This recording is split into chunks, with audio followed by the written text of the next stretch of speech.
reskin of Battlefield 4 without tanks, and is basically, I think, being used to replace Medal of Honor until Battlefront comes out.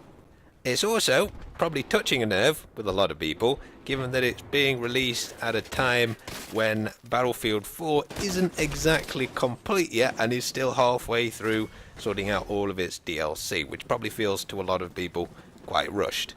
As a result of all of this, I would say don't pre-order or buy this game until you've tried it, and there is literally no reason not to have tried this game. Not only because there's a closed beta now, there's also going to be an open beta near a release where there'll be more stuff added in. And if you buy the game off EA Origin, or at least in the UK you can do this, they have a great game guarantee thing. So if you don't like the full game within 48 hours, check that, they might have changed it, but it used to be 48 hours, then you can just give them the game back and they'll refund you. So there's literally no reason to get this game despite all of this and feel like you've wasted your money, because there's every opportunity to try it first. And to be fair to the developers, it is actually worth trying because they've added in a lot of the stuff which should have been fixed in Battlefield 4. In fact, after I've killed these two guys here with the new AKM, which I think has got a pretty cool looking design, it actually reminds me of the DayZ one a bit. Well, as it will do, AKMs really can't be that much different. But one of the cool things is what you just saw there. You can actually take ammo and such now from your teammates. That guy obviously had an ammo pack, and if somebody's got a med pack, then you can take a med pack from them as well, which means you don't have to run after some guy who is listening to Metallica and completely oblivious to everything else that's going on in the world as he runs, and you're desperate for ammo. The other cool thing is that they've added in the ability to fire from passenger seats, as you can see here. That how did I guess it was that pillar? Did the massive scaffolding around it give it away?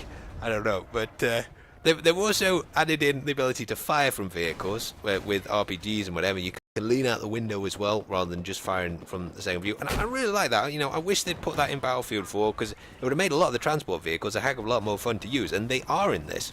They have made some rather strange changes, though, I think. You can no longer really snipe out pilots of little birds anymore, because the glass on the front is now bulletproof, and this is the new laser mine, by the way. If you want, you'll see I get a killing with that in a bit, because at the moment people just run straight into them, because I don't think they're used to watching out for them at the moment. And this is the Sega .338, which is one of the DMRs. I read in a previous video people wanted to see the DMRs, so. But as I say, I'm a little bit disappointed you can't shoot out little bird pilots anymore, because I really did enjoy doing that. You can damage the vehicles. In fact, if you've got the sawn-off shotgun, that thing does 16 damage out of 100 with one, and obviously you've got 2 rounds in a sawn-off shotgun, so you can nearly do a third of the damage of a little bird if it flies up close to you with a sawn-off shotgun just by aiming at it generally.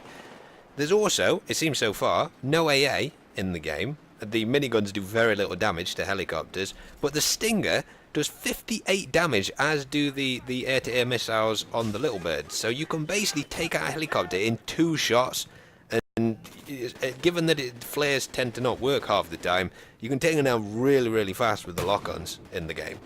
Now, well, I'm sure that was the sawn-off shotguns there. Why he climbed up that ladder when he knew I was looking at it, but I've also got the riot shield as well, which I really like. There's been quite a lot of new additions to equipment in this game, and this is completely bulletproof. If you crouch, it is so difficult to kill someone, and it stops C4 and explosives and basically everything, this shield, if you crouch down. Also, when you've got your gun out, it's on your back, so it stops bullets from behind you, and it does, although the animation is kind of a bit slow, it does 2-shot enemies as well, like any of the other melee weapons do. Speaking of melee, there is no counter knife in this game anymore, so if you attack somebody from the front, it'll just do the swipe animation, and it'll take 2 hits to take them down. There's no front knife. You've got to basically be behind or to the side, and I have to say they have vastly improved the melee animations in this. They feel actually like you're killing somebody, as I said in the last video, rather than just dancing with them. You'll also notice here, shoot this guy in the face, he smiles at me. Face Lucian in Battlefield Hardline. Oh yeah. Having said that though, this is a rather cool moment, as I'm sure you'll know already. The big, shall I say, slightly gimmicky feature of the game is the new zip lines, which this is, and the grappling things.